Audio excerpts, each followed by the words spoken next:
Bismillahirrahmanirrahim. My dear students, I hope you are fine. As we were doing class 10 mathematics book based on National Curriculum 2025 NBF, and we were doing exercise 2.1, and it was question number 5. Solve x square plus 6x equals to minus 9 by graphing and factoring method. So हम लोगों ने इसको graphic method से भी करना है और factoring method, यानी हमारे पास टारगेट्स टू मेथड्स का है। तो अब यहाँ पर आप देखिए हमें इक्वेशन क्या मिली है। Equation is x square plus 6x equals to minus 9। अगर हम माइनस 9 को शिफ्ट कर लें from right side to left side, तो हमारी इक्वेशन क्या होगी, x square plus 6x plus 9। और एज हमने इसका ग्राफ बनाना है तो हम इसे y के इक्वल रखेंगे, फंक्शन शो करेंगे y equals to x square plus 6x plus 9।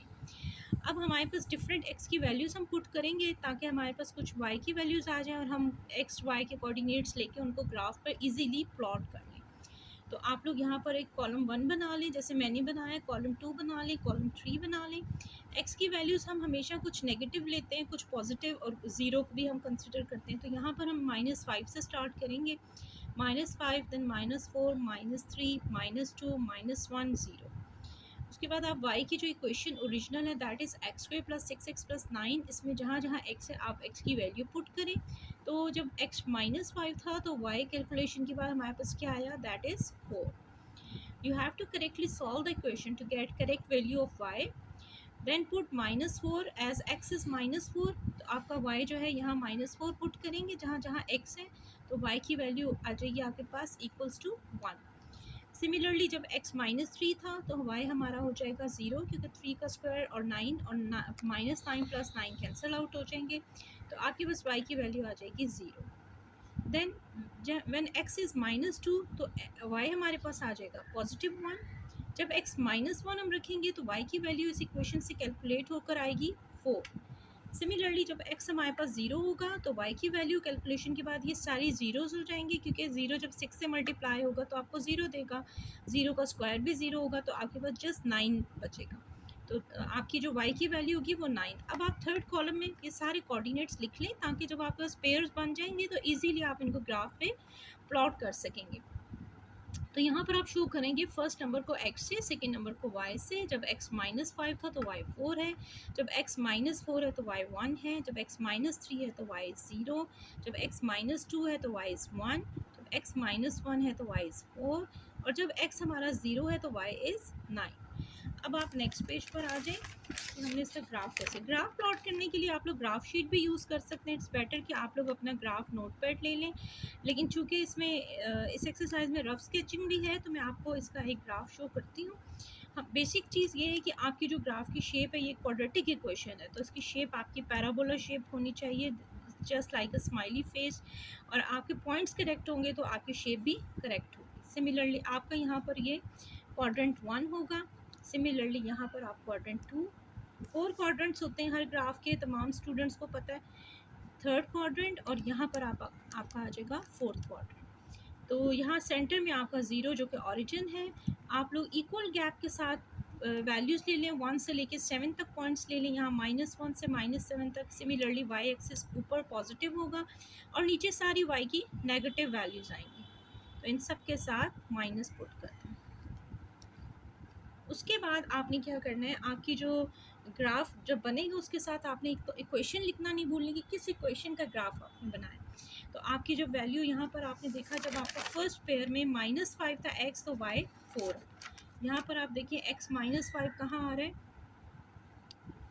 x is -5 here, तो y यहाँ से 4 है, यानी यहाँ से आप y को 4 देखेंगे और यहाँ से x को -5। तो this is your first point, इसको छोटा सा क्रॉस बना के शो कर लें। सेकेंड पेयर है आपका -4 और 1। कोशिश करें बिल्कुल अपोजिट आमने सामने रखें दोनों पेजेस, ताकि आपको बार बार ये पेज टर्न ना करना पड़े, क्योंकि यहाँ पर आप देखेंगे -4 और 1, तो x जो है हमारा जब -4 है तो y हमारा यहाँ से 1 है, यहाँ पर आपका सेकेंड पॉइंट आ जाएगा। सिमिलरली जब x आपका -3 है तो y हमारा ओरिजिन पे यानी 0 है, तो दिस इज़ थर्ड पॉइंट। फिर उसके बाद आप यहाँ से ऊपर जाते हो, जब x -2 होता है तो y 1 के इक्वल है, तो ये आपका फोर्थ पॉइंट है। सिमिलरली यहाँ से देखिए x आपका जब -1 है तो y आपके पास 4 की वैल्यू दे रहा है, तो ये आपका उसके बाद अगला पॉइंट है। उसके बाद जब आपका x 0 है तो y आपका 9 के इक्वल है, तो यहाँ तक जाकर 9 को क्रॉस, यानी ये y एक्सिस के ऊपर आ जाता है, ठीक है। x इंटरसेप्ट 0 है तो ज़ाहिर है इसके ऊपर पॉइंट लाया करें। अब आप इन तमाम पॉइंट्स को ज्वाइन कर दें तो ये बिल्कुल यू शेप की तरह कर्व बनेगा and it shows a smiley face and mathematical language में हम इसको पैराबोला बोलेंगे, ठीक है। क्योंकि जब आपकी इक्वेशन पॉजिटिव होती है तो आपकी ये अपवर्ड यानी यहाँ से down down down then it touches the origin और फिर ये अपवर्ड ऊपर की तरफ जा रहा है।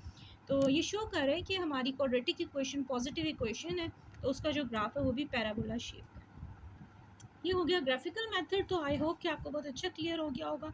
उसके बाद इस क्वेश्चन में एक और चीज़ जो बताई गई है वो ये कि इसी क्वेश्चन को, यानी इसी क्वेश्चन को आपने फैक्टरिंग मेथड से भी सॉल्व करना है। तो आप वही क्वेश्चन 0 के इक्वल रखें, x² + 6x + 9 = 0। फैक्टर्स बनानी है तो कि यहाँ पर हमारे पास प्रोडक्ट होना चाहिए 9 का और हमारे पास सम होना चाहिए 6। फैक्टर मेथड में यही बताया जाता है। अदरवाइज़ जिन बच्चों को फैक्टर मेथड मुश्किल लगता है, ये डर है कि इसमें कोई मिस्टेक ना हो जाए, तो आप इसको क्वाड्रेटिक फार्मूले से भी कर सकते हैं, जो कि बच्चों के लिए बहुत ईजी होता है और उसमें मिस्टेक होने के चांसेस भी कम होते हैं। तो आप लोग अगर बहुत परफेक्ट हैं तो आप फैक्टर मेथड से, लेकिन इस क्वेश्चन में कहा गया है कि फैक्टरिंग मेथड यूज़ करने हैं तो आप वही यूज़ करेंगे। यहाँ पर आपको पता है कि 3 टाइम्स विल गिव यू 9 और 3 ऐड करेंगे तो हमारे पास सम यानी 6x आ जाएगा। प्रोडक्ट 9 होना चाहिए, सम 6 होना चाहिए, तो उसके अकॉर्डिंग हमारा क्वेश्चन इजीली हो जाएगा। x² + 3x + 3x + 9, यहाँ पर x कॉमन आ गया, x + 3 कॉमन लिया, x + 3 टाइम्स 9 = 0।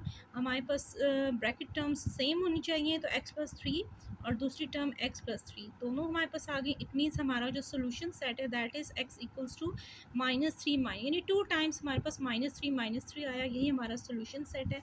यहाँ पर आके हमारा ये क्वेश्चन एंड होता है। It was a long question लेकिन मुश्किल नहीं था, बहुत इंटरेस्टिंग था। आई होप कि आपको बहुत अच्छा समझ आ गया होगा। अगर आपको वीडियो पसंद आई हो तो आप वीडियो को लाइक, शेयर और सब्सक्राइब करना ना भूलिएगा, और ताकि आपको आगे भी ऐसी वीडियोस आसानी से मिलती रहें। चैनल को सब्सक्राइब करें और अपनी दुआओं में याद रखें। अल्लाह हाफ़िज़। अल्लाह ने